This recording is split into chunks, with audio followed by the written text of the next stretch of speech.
Now this is the Me box that you can buy at Walmart. They're on the shelf. I've bought probably 15 or so that I've set up for folks. I've got 2 of these that I'm actually using upstairs in bedrooms. This is the actual unit. Not very large at all. And you get instructions. You've got a HDMI cable. You've got your power cable. And this is the remote. Now these remotes are very nice. As you can see, there's really not much to them. You do have a power button up here, a round thumb wheel, a back, a voice button. I'll go over that. And that's the voice button. This actually gets you back to home, and an up and down. You can actually control your volume on your TV on this. I will mention that the voice command only works on the initial programs that come up when the box comes up. That means your Netflix, Hulu, YouTube, things of that nature that come with the box. You can hit that and say, bring up Netflix. Or I think you can actually tell it to go bring up a specific movie or program on Netflix. But once you get into Kodi and the builds, in my case Cosmic Saints, the voice commands do not work. But it is a very nice little remote. And get to know this back button, this little arrow, because it takes you back through everything that you have bore down into in your menu. Alright, I am switched over now to my Stream box, and I'm rebooting. This is my NVIDIA Shield. The Wii box works pretty much the same way.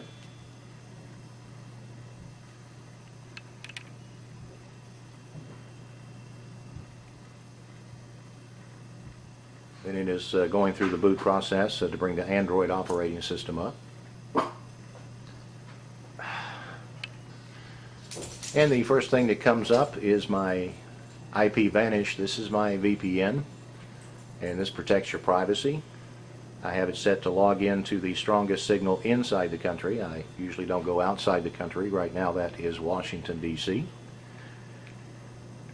And the first thing you see when any of these boxes come up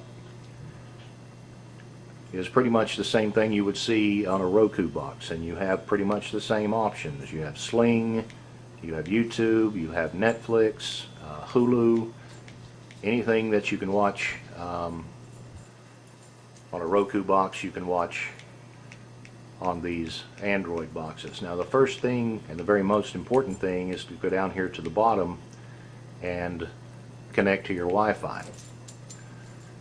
Okay, now in this case I have 3 different Wi-Fi connections here in the house, and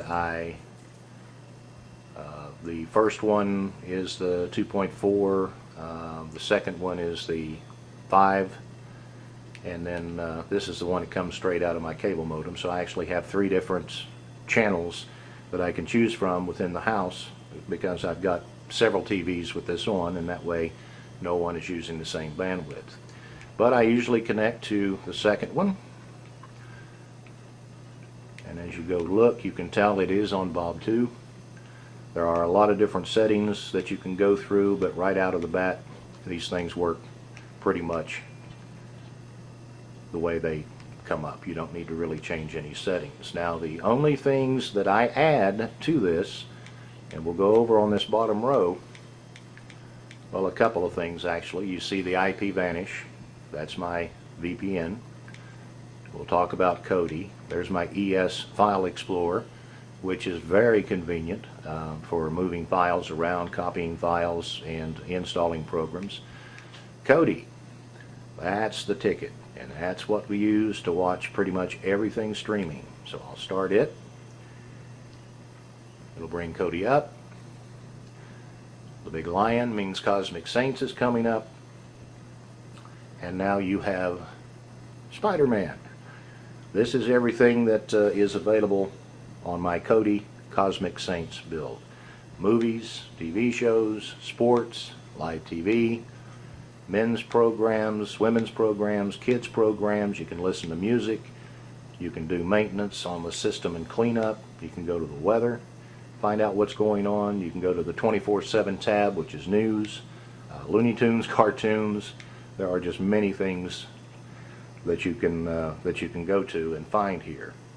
Now, while I'm on movies or TV shows, I go down to the bottom rail, and all of these pretty much come on the build. I'm personally fond of Genesis Reborn, so I'm going to bring it up. And, well, let me try that again. And what I really like this, you can search by networks, you can search by genres, you can search by TV show name. What I really like to do is bring up the TV calendar, and it shows me several weeks worth of shows. This is last Monday, Tuesday, Wednesday, Thursday, and I'll choose a day last week from the calendar. Thursday night, always a good night for TV. And it shows you again everything that was on last night, from the Tonight Show to the Late Show to Jimmy Kimmel, PBS programming, which again is nice because I don't get the local PBS channel on the antenna. And not a whole lot of TV I like, but I do like Young Sheldon and The Big Bang Theory. So I just highlight that and hit it. And again, you're seeing two rows of streams. The top row are streams from Real Debrid, which I pay extra for. It's about $5 more or less. You have to pay through euros because it comes out of Europe. And the bottom row is showing you the regular streams that you would get without Real Debrid. And it was showing you not many 4Ks, a few 1080s, and quite a few 720s. And if they're blue, they are Real Debrid streams. If they're white, they are the regular streams that you would get without the Real Debrid set up. And so normally, sometimes I'll choose the 1080 depending on whether someone else in the house is using a lot of internet. A lot of times it will freeze up on me, so most of the time I choose the 720. I'll just choose one of them.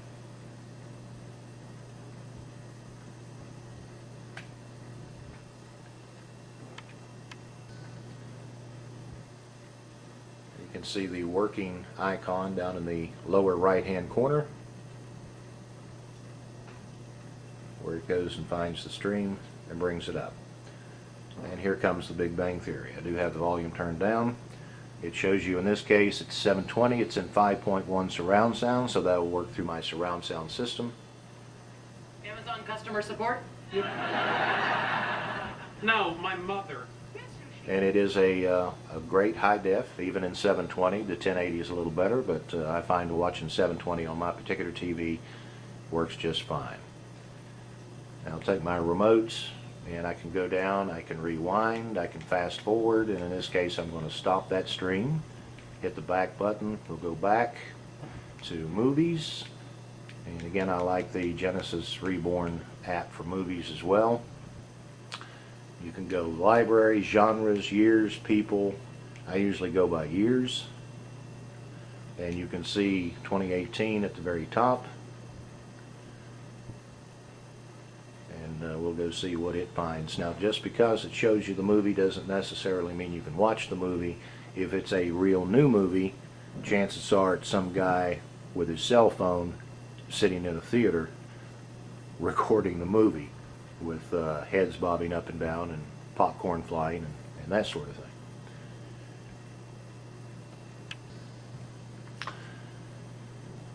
And it brings up movies available from this year. You'll see the new Avengers there at the top, Black Panther, Red Sparrow, all sorts of new movies. And again, just because Avengers Infinity War is on there doesn't mean that you would be able to watch it. Let's just hit it and see what happens. And see if it actually finds any streams. Most of the time, if you watch an older movie from this year, all of the 2017 movies on back, I think they go back to the 40s and 50s if you want to watch some old John Wayne movies and stuff like that. So just as I suspected, there are no available streams for this movie, so I could just hit cancel. And I could go back, and I could go down to 2017, watch pretty much any movie there. Let's see how far it actually does go back. Well, 1901, I don't know how many movies you would actually watch from those years.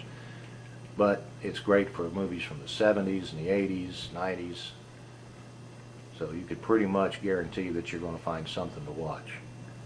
And the back arrow again takes us back out. Movies, TV shows, sports, live TV, men's programs, girls, kids, music, system and cleanup, weather, news. Just so much to watch on the streaming box that you'll never run out of stuff.